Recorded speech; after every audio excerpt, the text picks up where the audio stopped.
Disciples, this is our last Faithbuilder video, so make sure you grab your journal and something to write with so that you can take notes and share what you learned with your group next Sunday. Now, let's jump into the lesson. Hey everyone, we started this series on Gideon just a few weeks ago.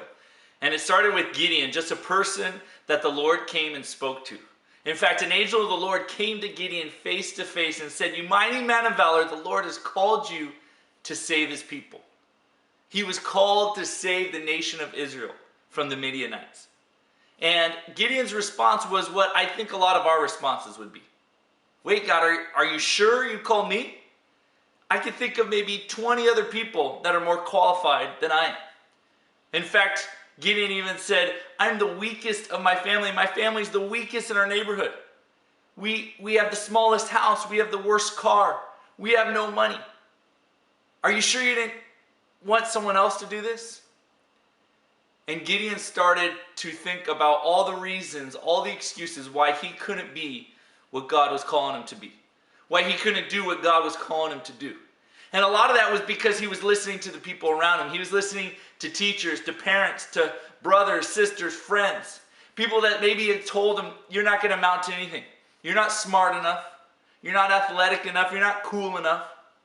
And instead of listening to what God said, he listened to what other people said. And so we get to this point where finally he starts to listen to what the Lord said. And he says, okay, God, I believe you. You've called me to something great. You've called me to free the Israelites. And so the first thing that God calls him to do is what? To get rid of sin. To get sin out of his life. In fact, he calls him, he says, look, you have an altar, a Baal idol that you need to destroy. It's in your house, and you need to get rid of it. See, we're going to make mistakes as we grow up. We're going to mess up. It's inevitable. You know, it says in the Bible that all have sinned and fall short of the glory of God. So we are going to make mistakes. But what we cannot do is allow sin to just have a place in our life. We can't keep sinning and messing up and doing the same thing over and over and never changing our ways. And see, that idol was in their house every day. And God says, if you are going to deliver this people, if you're going to deliver this nation, if you're going to change the world, then you need to get rid of that sin in your life. And so Gideon listens to the Lord and he destroys the idol. He gets rid of sin and God says, all right, let's do this. But something happens. All of a sudden, fear, doubt, worry starts to creep back into Gideon's mind. All of a sudden, he starts listening to other people again and starts thinking, maybe the Lord hasn't called me to this. Maybe that wasn't the angel of the Lord. Maybe it was just some stranger that was crazy out of his mind. Maybe I'm not the right person for this job. And he starts to doubt. Has that ever happened to you before? Maybe it's just a project that you started. Maybe something at school and you have this great idea and you say, man, I'm going to do this great project. I'm going to build this thing, or I'm going to research, or whatever it is. And all of a sudden you start it and you start to think as you get into it, man, this is way too big. Man, I can't get this done. This is too much for me. Maybe it's a plan that you have for the summer. Like, man, I'm going to work out every day. Right? I'm going to do push-ups and pull-ups and sit-ups. I'm going to eat healthy, whatever it is. And all of a sudden you get into it and you're a week in and you realize, I can't do this every day. It's too much. It's too big. And you start worrying and stressing and thinking about all the steps you have to take and everything you're going to do and all you have to give up. I think Gideon was in that same place. See, it's easy to say, yes, Lord, I got it. All right, let's do this. But when you start to do it, all of a sudden, many times we start to question. Maybe I can't do this. Maybe this is too big for me. And you know what Gideon does? He does the right thing and he goes back to the Lord. And he comes to the Lord and he says, God, I'm not sure if you really called me to do this. So, in fact, Lord, can you help me out here? And he says, Lord, I'm going to take a fleece, wool from a sheep, and cut a little square, and I'm going to put it on the ground, and I'm going to go to sleep. And while I'm sleeping, if I wake up and I come out in the morning and the fleece is wet, but the ground is all dry, then I'll know that you've called me. It was a little test for the Lord. And so Gideon goes to sleep that night. I'm sure he's tossing and turning and thinking like, man, what's going to happen? Is this, is this really God? Is it going to show up? Maybe he's thinking, please God, don't let it be wet so that I don't have to do this. And he wakes up in the morning, he runs out and he looks and the ground's all dry. And he grabs the fleece and he realizes, man, this thing is soaked, and he wrings it out and all this water comes out. And I think at first he's probably like, all right, God, yes, you've called me. All right, let's do this, I'm in. But then he starts thinking again and he starts rationalizing, I'm sure. He starts thinking, well, maybe like some of the sheep just came over and peed all over this thing. That's why the ground's all dry and that's why this is wet. Maybe I just wrung out sheep pee, right?